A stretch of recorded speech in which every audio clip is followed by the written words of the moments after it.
Hello everyone. My name is Suzette C. Miaga, your reporter for today. So I hope that you are feeling good and healthy and safe. Okay, so we will start our lesson with an activity. It is called Wordscape. So I know that most or some of you are familiar of this activity. But still, let me tell you the mechanics of this game. So I will be providing you a rumbled letters as you can see in the screen, and you are going to create a word in which you think our possible topic for today. Okay. So, is that clear? Very good. So, let's start the activity.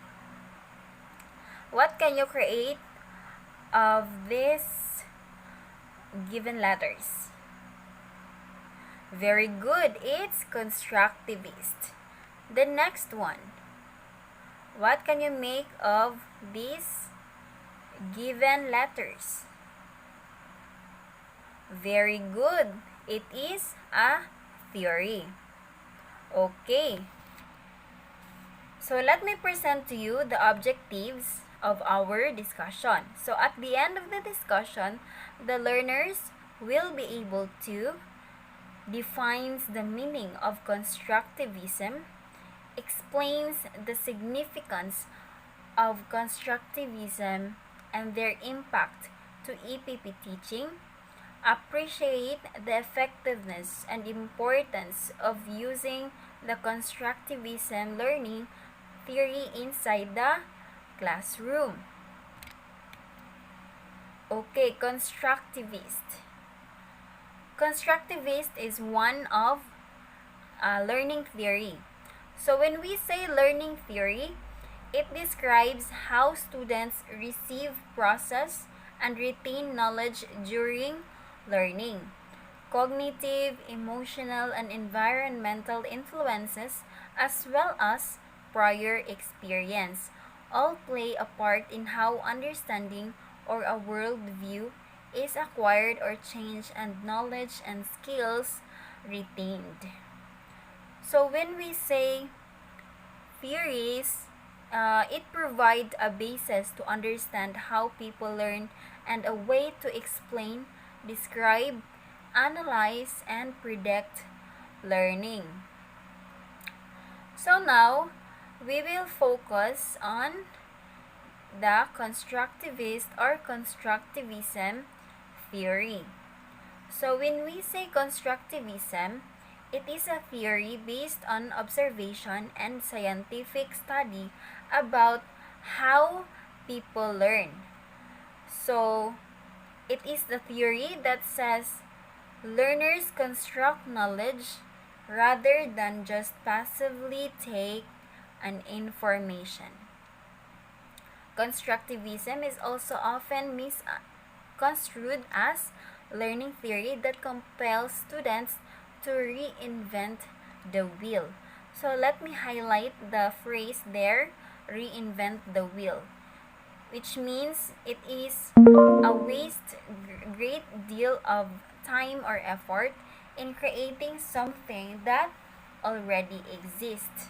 So constructivism's central idea is that human learning is constructed, that learners invented or build new knowledge upon the foundation of the exist or previous learning.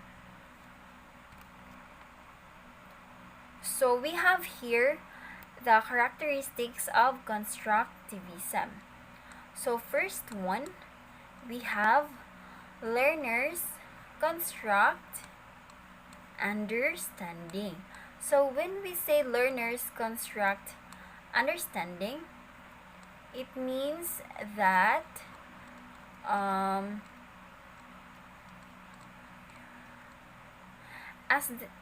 it means that the learners views just empty vessels waiting to be filled up.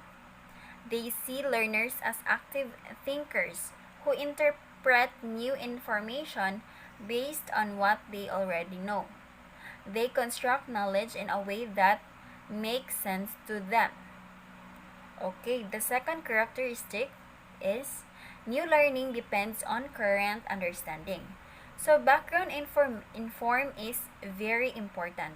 It is through the present view or scheme that the learner has the new information will be interpreted.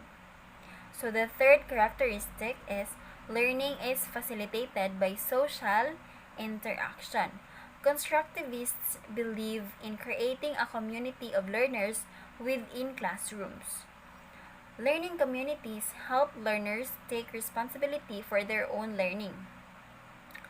Learners have a lot of opportunities to cooperate and collaborate to solve problems and discover things.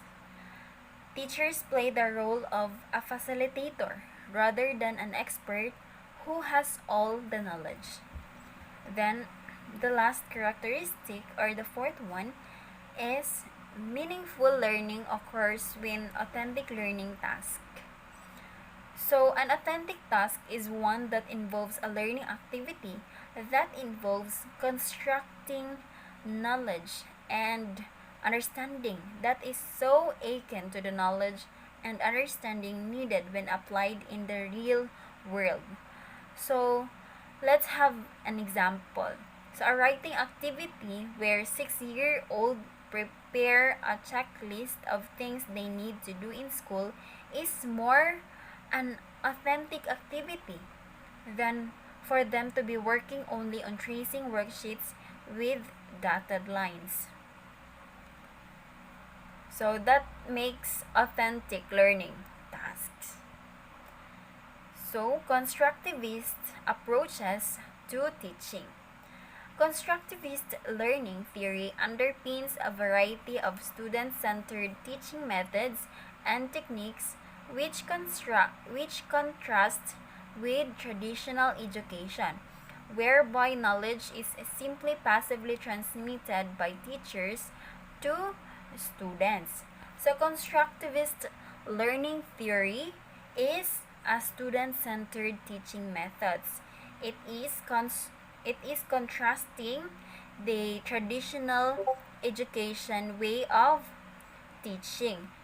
So as you can remember in our previous years, especially in our elementary years, we can observe that the teachers are only the one who is speaking in front of the learners. Like they are only giving the information to the students without receiving a idea or knowledge from the students.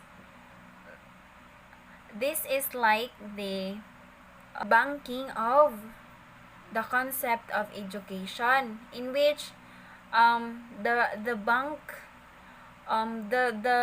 is the students, and the depositors are the teachers, depositors of information, and the students are receiving only the information without interacting to the teachers. So that's it. The students in the traditional education is passive, wherein the students in our century, in the 21st century, is student-centered or active. So now let us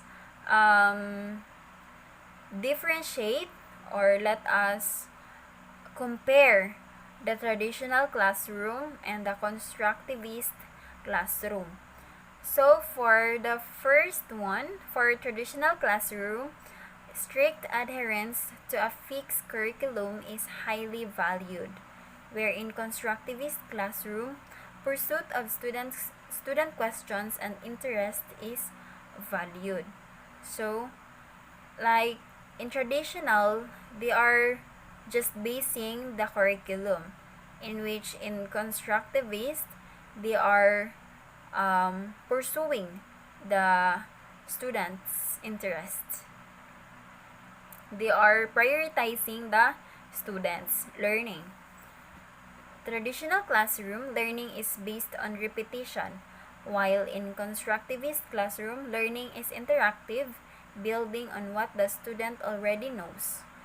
So, in traditional, the learning of the students is just repetitive. Like there is no progress.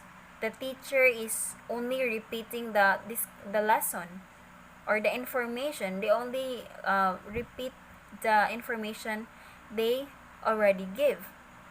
While in constructivist, learning is interactive because the students and teachers are interacting, they socialize, they communicate, and the teachers are asking to the learners on what they know and share it to the class in order for the classmates or the other learners to learn also.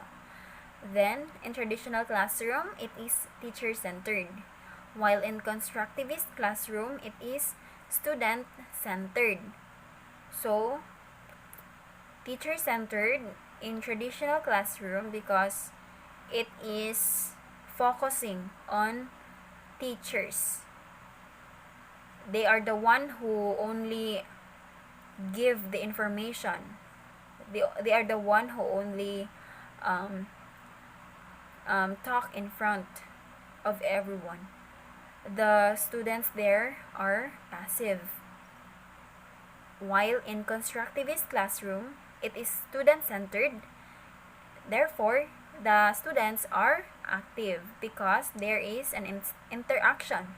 The students can share, can talk, and can communicate to everyone.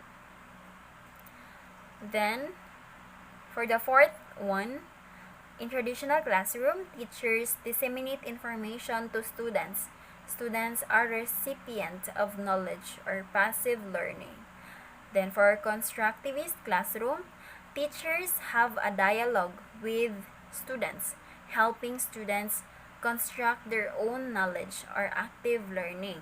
So as what I've said earlier, in traditional classroom, the students are passive learning since the only focus is the focus of this kind of educational method or teaching is the teacher, in which the teacher has in which the teacher is already knowledgeable. So that is not a good example in teaching method, because in that case that the students will get bored and uninterested. For constructivist, which I like, the students are active because, as what I've said, that they are having a dialogue towards each other. They are communicating and socializing and helping each other to construct their own knowledge. For traditional classroom, the teacher's role is directive, rooted in authority, while in constructivist classroom, teacher's role is interactive, rooted in negotiation. So, directive, meaning the teachers is only directing the information to the learners without asking their opinion, their their ideas, their knowledge about the specific topic. If they have they have their own knowledge about it or what. And the teacher is rooted in authority. So the teacher is the boss inside the classroom. Like, if the teacher wants it, then this is the rule. If the teacher likes to talk the whole day, then it is to be followed. Then for constructivist classroom, the teacher's role is interactive because the teacher the teacher is communicating and socializing the learners, rooted in negotiation, because everyone is negotiating each other, even the learners to the teachers and the teachers to the learners.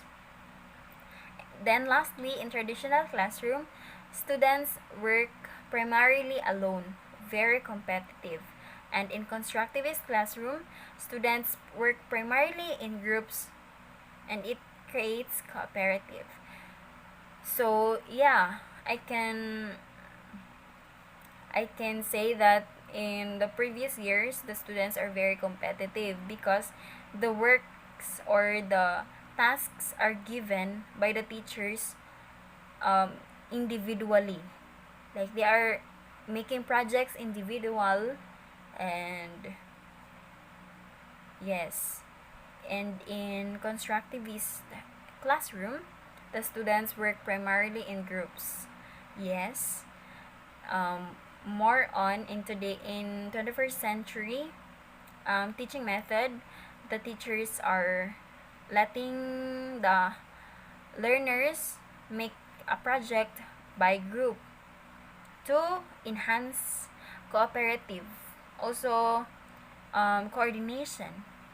Then it is like, I think this is advantage because so it can enhance socialization skills and communication skills of each learners.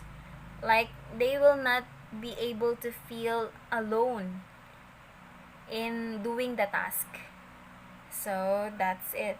There's a big difference between traditional classroom and constructivist classroom.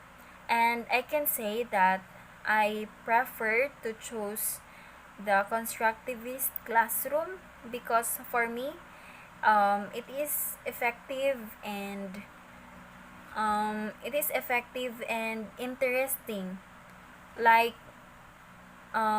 you can socialize and communicate other people, and you will not feel bored and alone in doing some task given to you. Yes, and in this case, constructivism, you are independent on your own understanding, on your own knowledge. Yes. So next, the impact of constructivism theory in EPP teaching. So EPP teaching.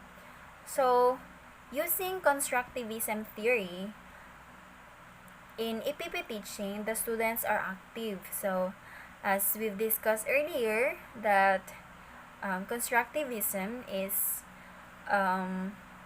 like the students are responsible on their own knowledge. They are cooperating. They are sharing and communicating other learners. Then the other one can gain more knowledge. So because of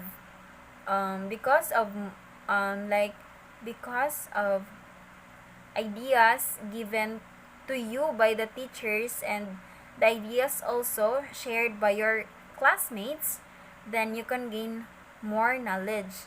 There is an interaction between the teachers and the students, wherein if the teachers only, there are some informations that the teachers don't know, and there are also some informations that um, there are there are informations that the learners know and the teachers don't know. So it is a very like advantage if both teachers and the learners are sharing and communicating each other. Then will not be bored. Yes, since everyone is speaking, Everyone is everyone have an opportunity to talk, everyone can share, everyone can socialize. So therefore, there is no reason to be bored. And since there are also group activities, so you are not alone in doing the task. You have someone to help. You have someone to help you. Your group mates, your co-classmates, your co-learners, I mean. Then lastly, enhance skills. Yes, because of in constructivism, cognitive skills will not only be the one will not be the one to be enhanced. We can in constructivism we can also enhance the communication skills of the learners, the socialization skills, then the cooperation, the yes the cooperation skills in making some group activities. So like in EPP teaching, since this subject is very like the students are going to hands on, like for example doing some gardening task. It is not individual because doing garden or planting vegetables is not easy. It needs to have someone to help, someone to make this task. So you need a uh, group of learners to do it. So it is very advisable and very effective in APP teaching if we are using to use the constructivism or learning theory or constructivism teaching method. So next, so I hope you understand our discussion for today. And if you have any question, you can chat in our group chat and I will answer all your questions. Okay. So, I guess that's all for my report. So, we will have our activity. It's called Guess Me. So, I will be providing you some pictures and we are going to guess what is that picture all about. Okay, this is very easy since we encounter all these pictures already. So I know that you can identify all of this. We already tackled this in our previous discussion. Okay, first picture. What do you think is the picture all about? What do you think are the two person or the two people doing? Very good. They are doing fishing. They are fishing. Then the next one. What do you think the girl is doing? Very good. The girl is sewing. Now, what do you think are these pictures? So, these are the tools used for carpentry. Very good. Then, the last one. What do you think is the picture? Very good. It's about farming. So, very good, classmates. You are very amazing and fantastic. Okay, before I will end this, let me share you this quote by Williams Butler Yeats Threats. So teaching is not about filling up the pail. It is about lighting a fire. So um, for me, this quote is about teaching is not only the teachers providing the information to the learners, but to enlighten and spark the cognitive skills of the learners, by which teaching is essential medium for learners to be further motivated during the learning process. As a teacher, you should encourage your learners to take responsibility for their own learning and to reflect on what they learned. Do not be a teacher that is a sage on the stage. Rather, be a teacher that is a guide on the side to generate amazing heat and ignite a fire on the learner's mind. So be a teacher with a heart. So that's it for my report. I hope you learn from our discussion. Thank you and God bless everyone.